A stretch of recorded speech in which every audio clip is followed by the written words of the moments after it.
Welcome to today's Emunah Minute. In this week's parsha, we read the opening pasuk, Vayishma Yisro Kohen Midyan Chosein Moshe. Yisro heard all that HaKadosh Baruch Hu had done for the Jewish people. And Rashi says, Mashmua Shama Uba. What is it that Yisro heard that made him want to join the Jewish people? And Rashi gives all different interpretations, the splitting of the sea, the war with Amalek, the receiving of the Torah at Mount Sinai. But the truth is, I want to draw your attention to something even simpler. You don't have to ask what Yisro heard. What Yisro heard, everybody heard what was going on. Everyone heard that the Jewish people had left Egypt. Egypt, the strongest nation on the face of the civilized world. Egypt, the nation that the Gemara says a slave never escaped Egypt. And yet millions of people just walked out of Egypt. Pharaoh, Paro, humbled and brought to his knees by overwhelming makas.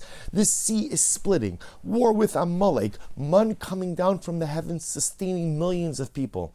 There's no shortage of incredible things that Yisro heard, just like everyone else heard. I guarantee you, the topic, right? The top thing trending in biblical times was Jewish people, miraculous events, splitting of seas, manna from heaven, plagues. Incredible, incredible. What's striking about Yisro is not what he heard, but rather again that the Torah says as follows. The Torah says, Vayavo Yisron Chosein Moshe. See that Yisro heard things that were overwhelming and incredible. No great thing. People hear a lot of things, and everybody was hearing the great miraculous events. What was incredible about Yisro is that he heard Vayavo, and he came and he joined Klal Yisrael. He heard, and he allowed what he heard to impact him, to inform the way that he was living. And what an incredible lesson for us, because so often we hear about things. We hear things. Maybe we hear a moving story. Maybe we hear about some event of incredible courage and personal fortitude. Maybe we have a moment of inspiration. We hear things, we see things, we experience things. But the question is, do we act on these things? All too often it's just Vayishma. Vayishma Yisro. I heard this, I heard that, I heard beautiful vart, beautiful idea, beautiful nugget of inspiration, experienced this, saw this, heard this. But what did I do? What did I do?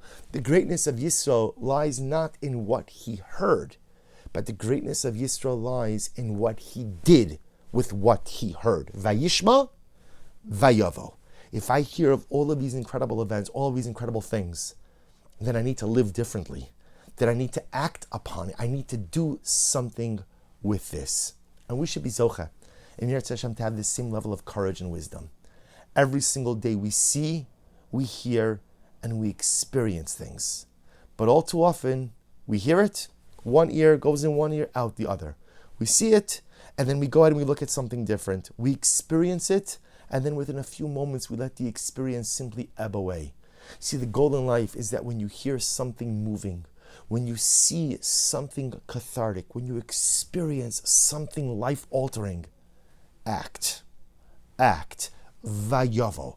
Take that inspiration, take what you saw, take what you heard, take what you experienced, and plug it into dynamic life activity. The Vayishma, what you hear, is only significant if Vayavo, if you do something with it. Wishing everyone a wonderful day.